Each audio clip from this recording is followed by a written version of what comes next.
Hey guys. Hey guys, welcome back to my channel. Welcome back to my channel. Hope you guys are doing well. I'm doing great. Thank you so much for asking. So today I'm going to be exercising my free will by talking about Marty Supreme. Anything with Timothée Chalamet in it, I'm gonna watch it. I'm sorry.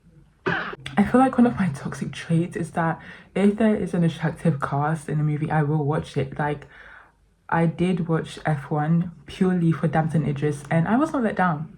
It was a great movie and I dragged my sister along to watch it with me and we both loved it. So it's like, if the method is working, I'm going to keep on using the method, obviously. I went to the cinemas and I watched Marty Supreme and it left me with lots of thoughts and I want to talk about it today while I do my makeup. Yay! So today I'm basically gonna be doing like get ready with me to go downstairs or something like that while we talk about love, attention, art and devotion, because those are the main themes that came up for me when I was watching Marty Supreme. And I've been bursting to talk about this with anyone who will listen, and it's gonna be you today. You're welcome. Also guys, can you be gassed? I finally got my hair done. Like, who is she? Yo, who is she?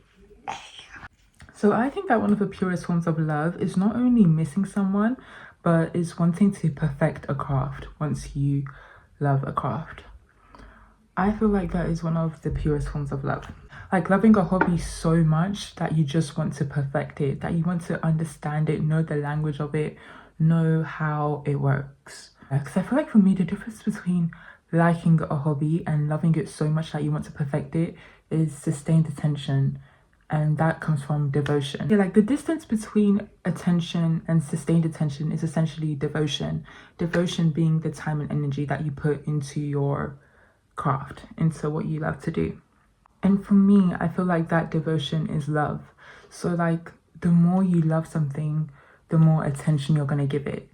Anybody can say that they love something, but you're more likely to believe that person if they actually devote their time and energy to learning the language of the craft that it is they love, like of actually learning how does it work, what are the mechanics of it, how can I be the best at it. Guys, this is very casual makeup, by the way. I'm not going anywhere, so don't judge my makeup skills. I'm not a makeup guru. I'm literally just cosplaying as a makeup guru right now. So I feel like usually the love that one has for their craft, whatever it is that they decide to do, whether it's like art or sports or whatever, I find that love can feel bigger than them. Like, it doesn't just feel like, oh yeah, I love it. It feels like a responsibility. It feels like a sole purpose. It feels like a calling. If you think of like all the greatest artists of all time, like they didn't just love art. They didn't just do art for the sake of art. Like it was like blood, sweat and tears kind of vibes. Like they would really devote their life to the perfection and to the craft of their art, whether that meant like not being the most present in their real relationships or not showing up as their best self to the people around them and things like that. Like they were willing to sacrifice these things for the sake of their art. I feel like the burden of loving a craft or whatever it is that you do is that it not only feels like love, but it feels like a responsibility.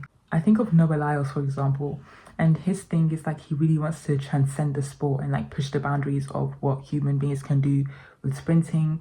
Authors and writers who cross the boundaries of what it means to tell a story, different narrative styles, and with that they create new paradigms for artists that come after them to say like, you know, this is something that you can do. They basically just push the boundaries of what they think is possible within their own field.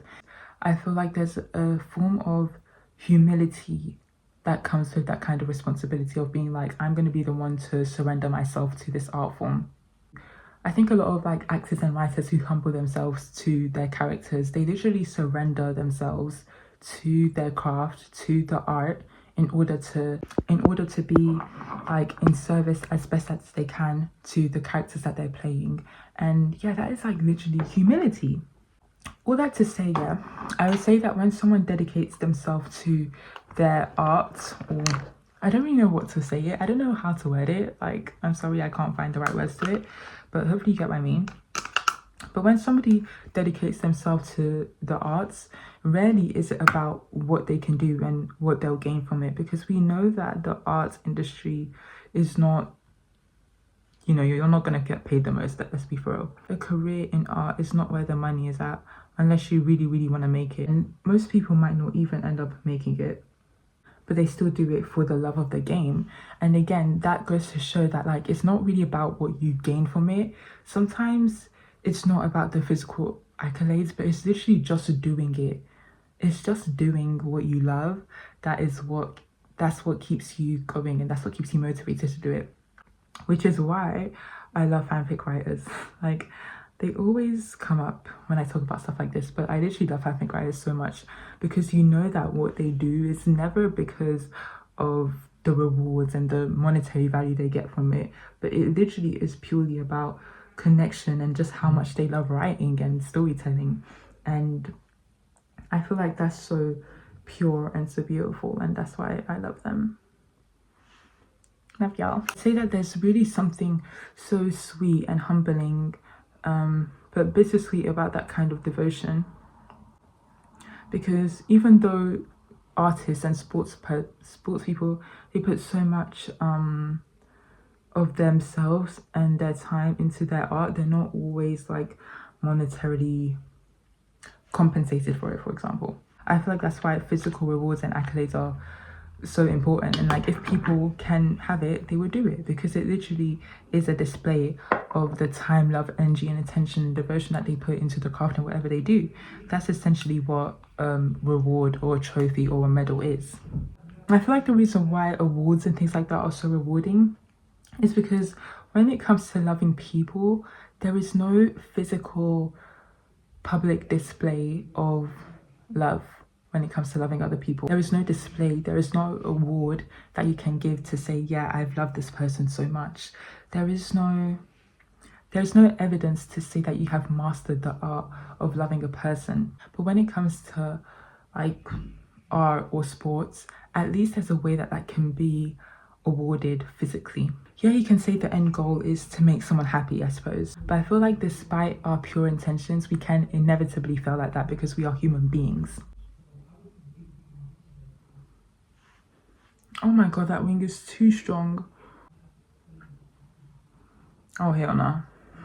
So I guess the question when it comes to like loving a hobby or craft is like, how far are you willing to go to turn that inwards love into like a physical manifestation of that, meaning through awards, accolades, medals, trophies, etc, etc.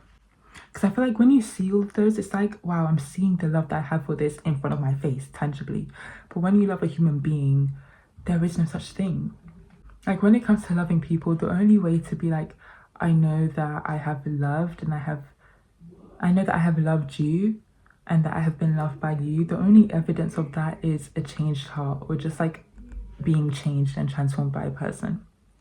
Art and sports and whatever allows us to turn our time and our attention and our devotion into something physical. But with loving people, that's not promised.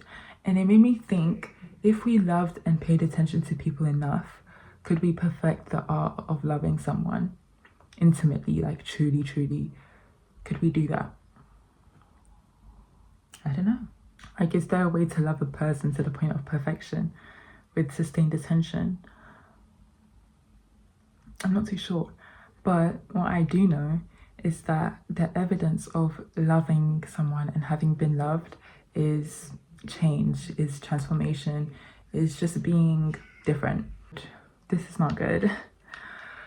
By the way, I hate how this is turning out.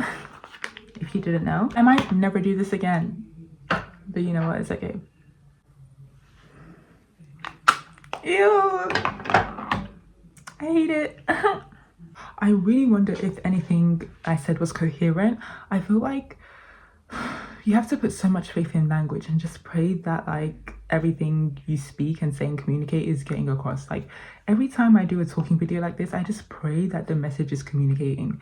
But I feel like that's what happens every time you have a conversation with someone. Like you're just hoping and praying, am I saying, is the message being communicated and received in the way I wanted to.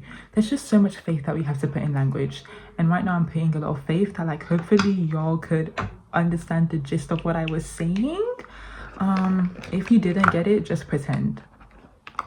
If you didn't, just act like you did, because I'm not gonna re-record this again. If you stayed around, thank you so much for watching. I really appreciate your time and I really appreciate you being here. Let me know any thoughts that you have on this topic. I'll see you in my next video. Bye. Oh, okay. Yeah. Bye.